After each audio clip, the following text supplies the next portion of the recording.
Welcome everybody here, where we summarize most influential and important books for your success, and habits are one of the most important aspect, and they can be pretty hard to break if you don't know the science behind them.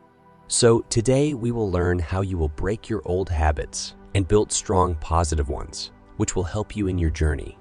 And we will discuss today the book Atomic Habits written by James Clear, and I will give you an in-depth understanding of the book. So this video can be long, but believe me, you won't need to watch any other video on this topic again. So let's start with introduction of the book. Imagine if you had a magical key that could unlock the door to your dreams and wishes. Well, Atomic Habits is a bit like that key. This awesome book is like a guide to help you become a superhero of your own life. Okay, so picture this. Have you ever seen a tiny ant lifting something really big? That ant isn't super strong, but it's super determined. And that's what Atomic Habits is all about. Using the power of small, determined actions to make huge changes. Just like planting a seed and watching it grow into a big, strong tree. You can plant small habits and watch them turn you into a better, stronger person. James tells us about the compound effect. It's like putting drops of water in a bucket. One by one, they don't seem like much, but after a while, the bucket is full. The same goes for habits. Doing something small every day might not seem like a big deal, but over time, it adds up to something really amazing. You can change your life by focusing on small changes that create big impacts. Imagine you want to read a big, thick book. It might seem impossible at first, right? But if you read just a little bit every day, soon enough, you'll finish the whole book. James calls this the 2-minute rule. If something takes less than 2 minutes to do it right away. These small steps might seem small, but they build your superhero skills over time. Our brain likes rewards. Your brain loves that feeling. Use rewards to make good habits stick easily. So if you're trying to exercise more, you could reward yourself with a fun game or some yummy fruit. This way, your brain will want to do that exercise again and again. Imagine you're learning to ride a bike. At first, it's tough, but with practice, you start getting better. Then you hit a point where it feels like you're not improving anymore. That's the plateau. But if you keep going, you'll suddenly make a big jump in that skill. It is called a plateau of latent potential. Let's see the first chapter. In this chapter, we will understand the surprising science behind how habits work. Okay, let's start with a question. Why do we brush our teeth? Is it because we're afraid of monsters in our mouths? Not really. We brush our teeth because it's a habit, something we do without even thinking about it. Atomic Habits helps us discover that habits are like shortcuts for our brain. They save our brain's energy so we can focus on new and exciting things. When we do something and get a reward, our brain says, "Hey, let's do that again." Every habit has 3 parts: the cue, the routine, and the reward. The cue is like a trigger that starts the habit. Imagine you hear your alarm clock. That's the cue to get out of bed. Next comes the routine. That's the action you do. In this case, you're stretching and yawning as you wake up. And finally, the reward. That's the good feeling you get. Your reward might be feeling awake and ready for the day. If the reward is good enough, your brain will want to do the routine again and again. And that's how habits form. Cravings are like the desire or urge that pushes you to do a habit. Let's say you love playing video games. That's your craving. And when you start playing, it's like your brain is saying, "Yay, we're satisfying the craving." But what if we want to change that habit? Like, what if we want to stop smoking? We have the answer. Instead of trying to erase the habit, you can hack it. You can change the routine while keeping the same cue and reward. So instead of smoking, you could start deep breathing when you feel craving. Your brain still gets the reward of releasing tension, but you've replaced the habit with something better. Oh, and here's a super important idea. The golden rule of habit change. It says that if you want to change a habit, you should keep the same cue and the same reward, but change the routine. Remember the smoking example. You're changing the routine while keeping the same cue, feeling nervous, and the same reward, relief. So we understood how habits work. We've learned that habits are like shortcuts for our brain, and they have three parts: cue, routine, and reward. Cravings are the exciting push behind our habits, and we can hack habits by changing the routine while keeping the same cue and reward. In this chapter, we will uncover the incredible power of tiny changes that can lead to big transformations. Let's meet a guy named Dave Brailsford, who did something mind-blowing with a British cycling team. He made them better by just once, which doesn't sound like much. But guess what? They won the Tour de France not once, but multiple times. That's because Dave focused on improving many small things, like the shape of the bike seats or the way the riders slept. These tiny improvements added up to massive success. This is called the aggregation of marginal gains.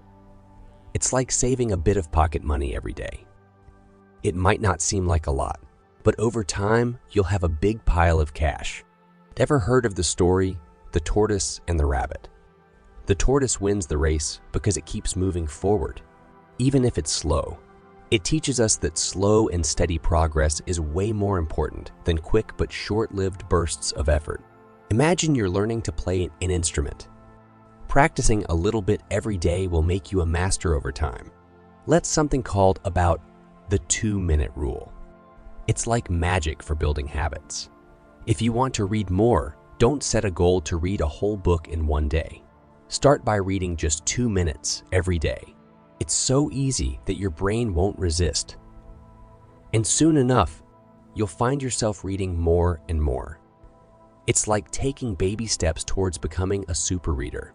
The chapter also tells us about identity-based habits. It means that if you want to change, you should start by changing how you see yourself. Imagine you want to be a kinder person. Start by telling yourself, "I am kind." And then back it up with actions. Soon, your habits will match your identity. So, the second chapter shows us that tiny changes can create incredible transformations. The aggregation of marginal gains, the power of slow progress, and the 2-minute rule are all tools in your superhero toolkit. Build habits that match your amazing identity. In the third chapter, we're going to explore the fascinating world of cues and triggers that kickstart our habits. Imagine you're watching a movie, and suddenly your favorite character takes a big, delicious bite of pizza. What happens next? You might start craving pizza too, right? That's because your brain connects the sight of pizza with the taste and enjoyment. Our brains are like super detectives, always looking for cues to guide our actions. Habit loop is like a magic circle that explains how habits work. Imagine you're at the starting line of a race. That's the cue. Then you run the race. That's the routine. And finally, you cross the finish line and feel awesome. That's the reward. Your brain loves this loop so much that it wants to do it again and again. But here's the cool part. You can hack the habit loop to create new awesome habits. Let's say you want to exercise more. Find a cue that triggers your habit. It could be putting on your sneakers or playing your favorite workout song. Then do the exercise and reward yourself with something you love, like a healthy smoothie or a relaxing bath. Your brain will start loving exercise because it associates it with good feelings. Habit stacking is using putting two cool things together to make a super habit. Imagine you want to drink more water. You can stack it with a habit you already do, like brushing your teeth. So every time you brush your teeth, you also drink a glass of water. This way, the old habit helps you build a new one. The chapter also introduces implementation intentions. It's a simple idea of deciding exactly when and where you'll do a habit. Instead of saying, "I'll exercise more," say, "I'll go for a run in the park after school every day." This specific plan helps you turn your intentions into actions. So, third chapter teaches us about the power of cues and triggers in starting our habits. The habit loop, habit stacking, and implementation intentions are being discussed in this chapter. In the fourth chapter, we will explore the exciting world of rewards and how they play a key role in shaping our habits. This chapter will help you understand why your brain loves rewards so much. Why do we do the things we do? Why do we eat our favorite snacks, watch our favorite shows, or play our favorite games? The answer is simple: because our brains love rewards. There is a rule that says our brains are always looking for pleasure and avoiding pain. So when something feels good, like eating chocolate, our brain remembers it and wants to do it again. But all rewards are not treated equal. Imagine you want to study more. If you reward yourself with a piece of candy every time you read a page, your brain will start craving for candy instead of learning. So, we will learn about 3 types of rewards to use them effectively. Immediate rewards are like instant high fives for your brain. They're easy to spot. Think of the feeling when you win a game or eat something yummy. But sometimes, good habits don't come with immediate rewards. That's where delayed rewards come in. You work hard now to get a big reward later, like planting seeds and waiting for them to grow into beautiful flowers. Then there are natural rewards. These are like the awesome feelings that come with doing something you love. Imagine you're an artist. Your natural reward is the joy of creating beautiful art. But wait, there's more. The concept of habit tracking. It's like keeping score for your habits. Imagine you want to drink more water. Every time you have a glass, you put a check mark on a chart. This simple act of tracking makes your brain feel proud and motivated to keep going. To make a good habit, make it obvious, attractive, and satisfying. And to break a bad habit, do the opposite. Make it invisible, unattractive, and unsatisfying. This way, you can play by the rules to become the master of your habits. So, the fourth chapter of Atomic Habits shows us the magic of rewards and how they guide our actions. Immediate, delayed, and natural types of rewards, habit tracking, and make it obvious principle. In the fifth chapter of Atomic Habits, we will learn how our environment shapes our habits. It shows us that the places, people, and things around us play a huge role in whether our habits stick or fizzle out. The power of context. It's like the invisible force that guides our actions. Imagine you're in a movie theater. You're more likely to eat popcorn there, but not when you're at a library. Imagine all your friends are exercising regularly. You'll be more likely to join in because it's the norm. So, surrounding yourself with friends who support your habits can boost your success. But here's the twist. Sometimes we want to break bad habits, like spending too much time on screens. Atomic Habits teaches us how to use the 20-second rule. It's like building a little barrier between you and the bad habit. Imagine you want to watch less TV. Put the remote 20 seconds away from you. This small obstacle can give you a chance to reconsider and make a better choice. The design your environment is a cool way to set up your space for success. Imagine you want to eat healthier snacks. Instead of keeping cookies on the counter, put a bowl of colorful fruit there. When the healthy option is easy to reach, your brain will choose it more often. James also introduces the concept of temptation bundling. It's like pairing something you want to do with something you need to do. Imagine you love listening to music, and you also need to clean your room.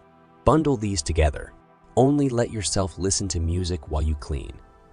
This way, you're making a chore more enjoyable. So, the fifth chapter shows us how our surroundings influence our habits. The power of context, social norms, the 20-second rule, environment designing, and temptation bundling are your tools for creating an environment that supports your habits. The sixth chapter is going to unlock the secrets of motivation and how it affects our habits. All right, Atomic Habits reveals that motivation isn't just a magical force. It's something we can understand and work with to create awesome habits. The Goldilocks rule. says it's like the perfect balance between challenge and skill. Imagine you're playing a video game. If it's too easy, you get bored. If it's too hard, you get frustrated. But when it's just right, you're in the flow, enjoying every moment. Atomic Habits teaches us that when our habits match our level of skill, we're more motivated to stick with them. Have you ever heard of the dopamine loop? It's a brain reward system that gives you a little shot of happiness when you accomplish something. Imagine you finish a puzzle. Your brain says, "Hey, we did it." This feeling of accomplishment makes you want to keep doing things. There's also the downside of freedom. It's like a double-edged sword. We want choices, but too many choices can be overwhelming. Imagine you want to watch a movie, but you spend so much time deciding that you end up not watching anything. Atomic Habits teaches us that limiting our choices can actually boost our motivation. Make a clear plan for your habits, and your brain will thank you. So, the 6th chapter of Atomic Habits shows us the gears behind motivation and how to use them for our habits. The Goldilocks rule, the dopamine loop, and the downside of freedom. In the 7th chapter of Atomic Habits, we're about to embark on a journey to understand the concept of how to stick with it and overcome the challenges that come with building new habits. Atomic Habits teaches us that just like climbing a mountain, building habits can be tough. But with the right strategies, you can conquer challenges and keep moving forward. The Akrasia effect. It's like the mysterious force that pulls us away from our good intentions. Imagine you plan to study, but suddenly you're scrolling through social media instead. Atomic Habits reveals that our brains often choose immediate pleasure over long-term rewards. But fear not, there's a way to combat this effect. Use the 2-minute rule again, which will help us defeat the Akrasia effect. Imagine you don't feel like working out. Tell yourself you'll do just 2 minutes of exercise. More often than not, once you start, you'll end up doing more. This strategy tricks your brain into overcoming the initial resistance. Use the moment of decision. It's like a crossroads where you choose between continuing a habit or giving up. Imagine you're tempted to skip your workout. This is your moment of decision. You just need to focus on the next small action, like putting on your workout clothes. You can overcome the temptation and keep your habit alive. Then a flat part of the journey where progress seems slow, but it's actually a sign of growth comes. Imagine you're learning a new language. At first, you learn a lot quickly, but then it feels like you're not improving. Keep going, because after this stage, there's another growth spurt. So, the 7th chapter equips us with the tools to stick with our habits and overcome challenges. The Akrasia effect, the 2-minute rule, the moment of decision, and the plateau of latent potential are basic things you will need on this journey. In the 8th chapter, we will explore the transformative power of identity and how it shapes the habits we build. In this chapter, Atomic Habits teaches us that just like a sculptor shapes clay, we can shape our habits to mold our identity.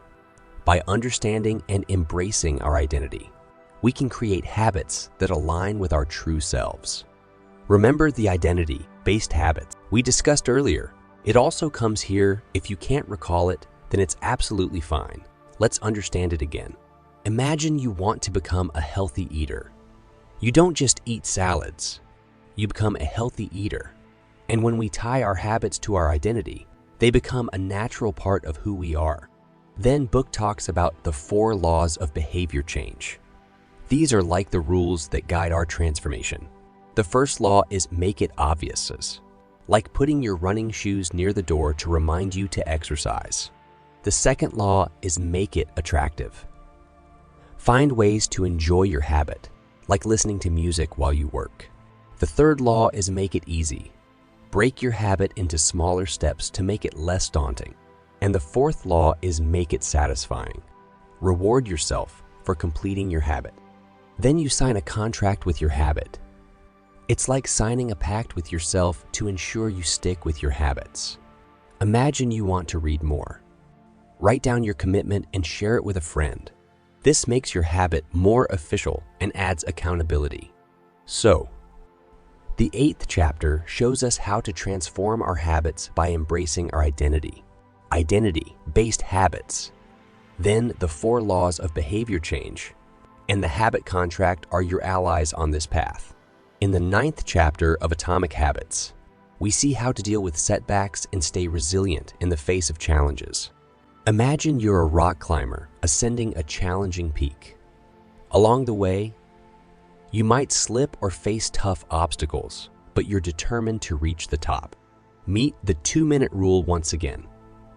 It's a lifeline that helps you rebound after a setback. Imagine you miss a day of practicing an instrument. Don't dwell on it. Instead, use the 2-minute rule to get back on track. Play for just 2 minutes, and you'll find yourself re-engaged. When you face a setback in your workout routine, if you make your next workout too challenging, you might get discouraged. Instead, find a balance where the challenge matches your current skill level. Then, the never miss twice rule. It's like a guardrail to prevent a setback from turning into a long pause. Imagine you skip your workout one day.